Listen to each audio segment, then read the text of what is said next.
2000년대 그랜저는 곧 성공의 상징이었습니다. 어떻게 지내냐는 친구의 말에 그랜저로 대답했습니다. 2010년 래퍼들의 음악에선 포르쉐가 빠지지 않았죠. Also why Porsche는 처음이지 yeah I bet that 1억짜리 SUV white skin fat ass 자동차는 그 자체로 성공을 증명하는 도구였습니다. SNS에는 고급 수입차를 자랑하는 사진들이 넘쳐났고요. 이를 동경한 사람들은 일명 명정사진으로 불리는 이런 사진들과 함께 여유 자금까지 땡겨받았죠. 그런데 불과 몇 년 사이 그 많던 카푸어들이 흔적도 없이 사라졌다고 합니다.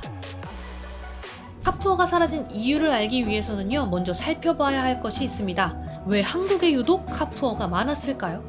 첫 번째로 살펴봐야 할 것은 한국인은 과소비에 취약하다는 겁니다. 딜로이트 코리아가 발표한 소비자 연계지수 보고서에 따르면요, 한국인들의 월 평균 과소비 지출액은 59달러, 평균인 41달러보다도 한참 높은 수치로 20개국 중 4위입니다. 한국인이 과소비하는 주된 이유로 꼽힌 건 바로 정서적 위안. 그러니까 많은 한국인들이 소비를 통해 위로를 얻고 행복을 얻으려고 한다는 겁니다.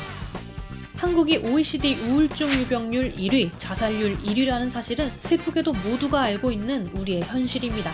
하지만 아이러니하게도 우울증 치료 접근성은 다른 국가 대비 20분의 1 수준, 세계 최저 수준입니다. 그러니까 가장 우울한 국가이면서 동시에 가장 우울증 치료를 받기 어려운 나라라는 겁니다. 여기에 한 심리학 연구에 따르면요, 한국인들은 유전적으로 행복을 느끼기 어렵다고 합니다.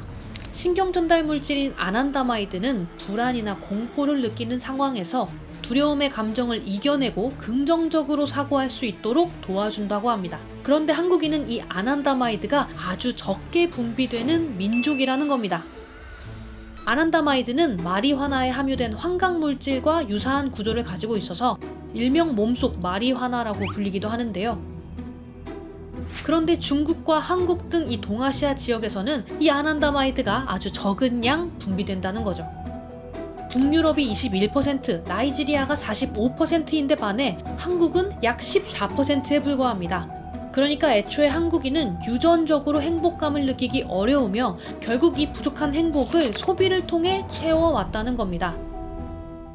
두 번째는 한국 소비 심리의 특징을 살펴봐야 합니다.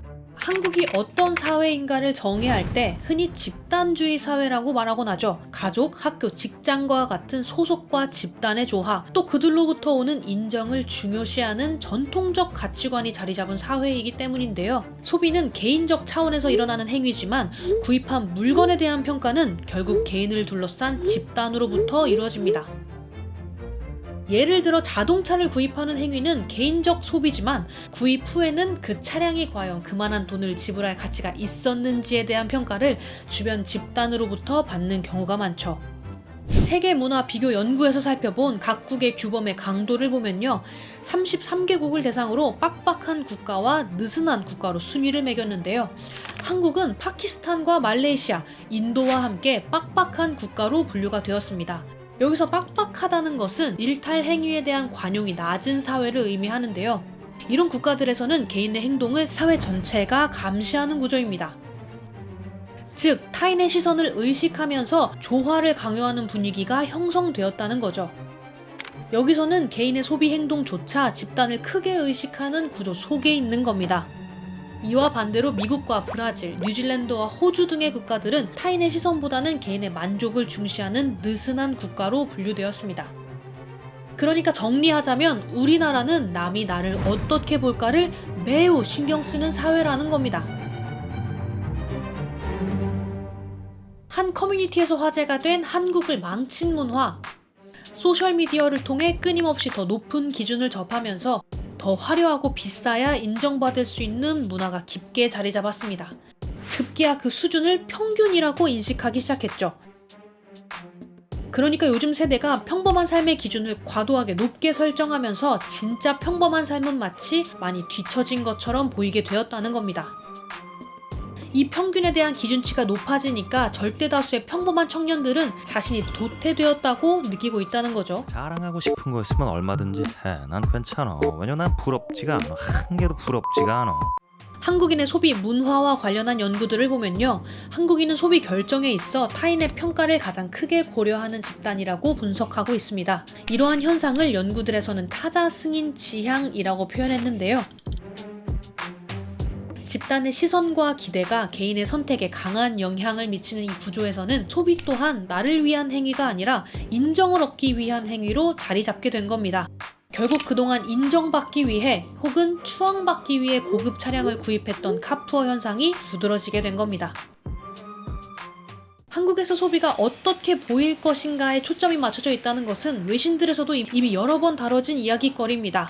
블룸버그는 한국의 소비자를 두고 라벨 러빙, 상표를 사랑하는 한국인이라고 칭하면서 명품 브랜드를 통해 지위와 정체성을 표현하려는 경향이 있다고 분석했는데요.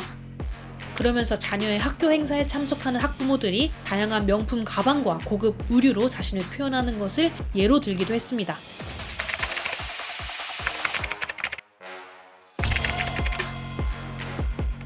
한국인이 다른 사람의 시선을 의식한 소비를 하고 이름 있는 브랜드를 선호하는데 그렇다면 왜 카푸어가 줄어들었다고 말하냐고요? 한국인의 타자 승인 지향은 그대로인데 수입 차량이 너무 흔해지면서 이제 아무도 그것을 인정해주거나 추앙해주지 않는다는 것이 오늘 이야기의 핵심입니다. 서울 시민 5명 중 1명은 수입차를 탄다. 역설적으로 수입차가 너무 대중화되어 버리는 문제가 발생한 거죠. 추앙받던 소비는 흔해졌고 추앙의 기준은 비정상적으로 높아졌습니다. 사회적으로 인정받기 위해서는 끊임없이 더 많은 비용과 노력을 요구하게 되죠. 결국 그 과정에서 많은 사람들이 경쟁 자체를 포기하고 있다는 겁니다. 2030 세대의 자동차 구매 추이를 살펴보면 2017년에서 2022년 약 26% 감소했습니다. 인구 감소를 고려해도 자동차 구매가 확연히 줄어들었는데요. 그렇다면 2030 세대가 더 이상 자동차가 필요하지 않게 된 걸까요? 한 시장조사 업체의 조사에 따르면 내 자동차가 필요할까라는 질문에 48.9%에서 56%로 증가했다고 합니다. 특히 결혼을 해서 가정을 이뤘을 때 차량은 필수적으로 필요하다고 밝혔죠. 거기에 국산보다 수입 브랜드가 좋다고 평가하는 사람도 20대에서 가장 높이 나타났고요. 럭셔리 차량의 선호도도 연령이 낮을수록 강하게 나타났습니다. 그러니까 자동차 소유에 대한 욕구와 수입차에 대한 로망은 여전히 높은 수준인데 반해 자동차 구매 대수는 줄어든 이 현상을 볼 때 2030 세대는 차량이 필요하다고 해서 여건에 맞는 차량을 구입하는 선택을 한다기보다 자기가 만족할 만한 수준의 차량이 아니라면 차량 구입 자체를 포기하고 있다고 해석할 수 있죠. 한국 사회에서 자동차는 지위를 나타내는 자산에 가깝습니다. 차량을 구입할 때 감가를 이유로 딜러가 유색 차량 구입을 노골적으로 말리는 국가는 우리나라뿐이죠. 해외 유튜버나 인플루언서들이 한국의 독특한 점으로 꼽는 것 중 하나가 한국 자동차들은 무채색이라는 겁니다. Silver Korean car, gray Korean cars, white Korean car, black Korean car, white, silver Korean car, white Korean car, silver Korean car, silver Korean car. Which is funny because Korea isn't exactly a drab culture. Here's a green bus and an orange building, and green and blue and a yellow tree. 한국인이 유색차를 싫어한다 라고 생각할 수 있지만 자동차 시장 구조가 유색 차량을 마치 손해보는 차량인 것처럼 보이게 만든 것도 한몫하고 있습니다. 내 만족이 크더라도 되팔았을 때 손해를 보게 된다면 유색 차량 구입을 다시 한번 고려해 본다는 거죠.